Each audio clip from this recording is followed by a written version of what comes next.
Chapter 14 of the Science of Being Great by Wallace D. Wattles. Action at Home. Do not merely think that you are going to become great. Think that you are great now. Do not think that you will begin to act in a great way at some future time. Begin now. Do not think that you will act in a great way when you reach a different environment. Act in a great way where you are now. Do not think that you will begin to act in a great way when you begin to deal with great things. Begin to deal in a great way with small things. Do not think that you will begin to be great when you get among more intelligent people or among people who understand you better. Begin now to deal in a great way with the people around you. If you are not in an environment where there is scope for your best powers and talents, you can move in due time, but meanwhile you can be great where you are. Lincoln was as great when he was a backwoods lawyer as when he was president. As a backwoods lawyer he did common things in a great way, and that made him president.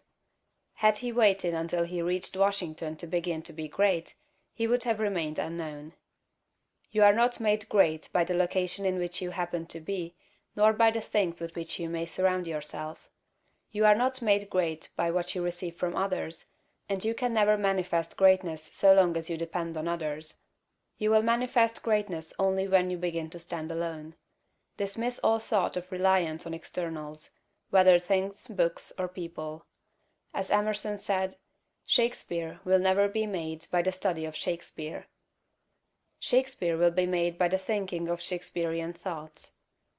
Never mind how the people around you, including those of your own household, may treat you. That has nothing at all to do with your being great. That is, it cannot hinder you from being great. People may neglect you, and be unthankful and unkind in their attitude toward you. Does that prevent you from being great in your manner and attitude toward them? Your Father, said Jesus, is kind to the unthankful and the evil.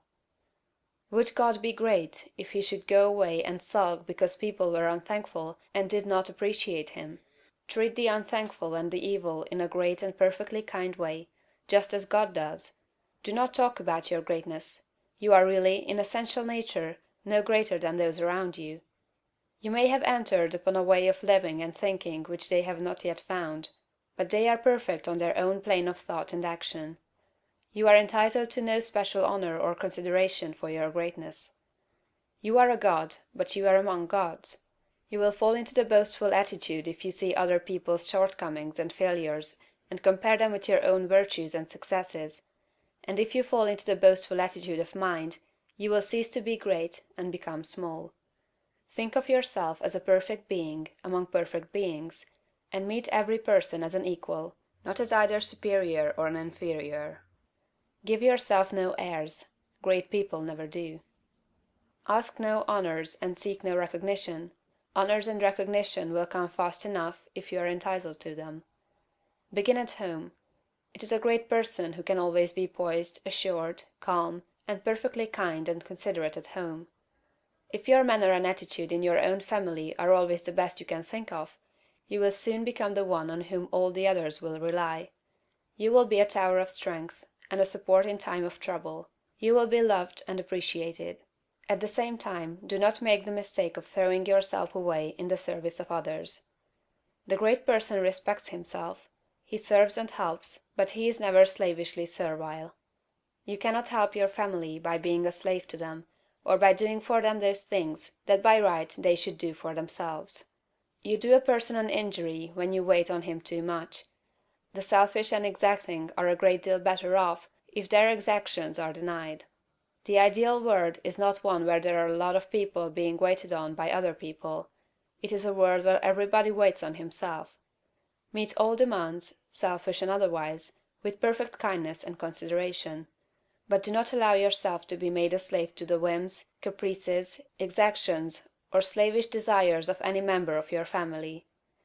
To do so is not great, and it works an injury to the other party. Do not become uneasy over the failures or mistakes of any member of your family, and feel that you must interfere.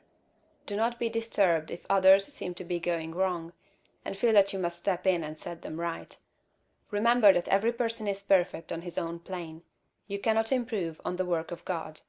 Do not meddle with the personal habits and practices of others, though they are your nearest and dearest. These things are none of your business. Nothing can be wrong but your own personal attitude. Make that right, and you will know that all else is right. You are a truly great soul when you can live with those who do things that you do not do, and yet refrain from either criticism or interference. Do the things that are right for you to do, and believe that every member of your family is doing the things that are right for him. Nothing is wrong with anybody or anything. Behold, it is all very good. Do not be enslaved by anyone else, but be just as careful that you do not enslave anyone else to your own notions of what is right. Think, and think deeply and continuously. Be perfect in your kindness and consideration. Let your attitude be that of a god among gods, and not that of a god among inferior beings. This is the way to be great in your own home. End of chapter 14.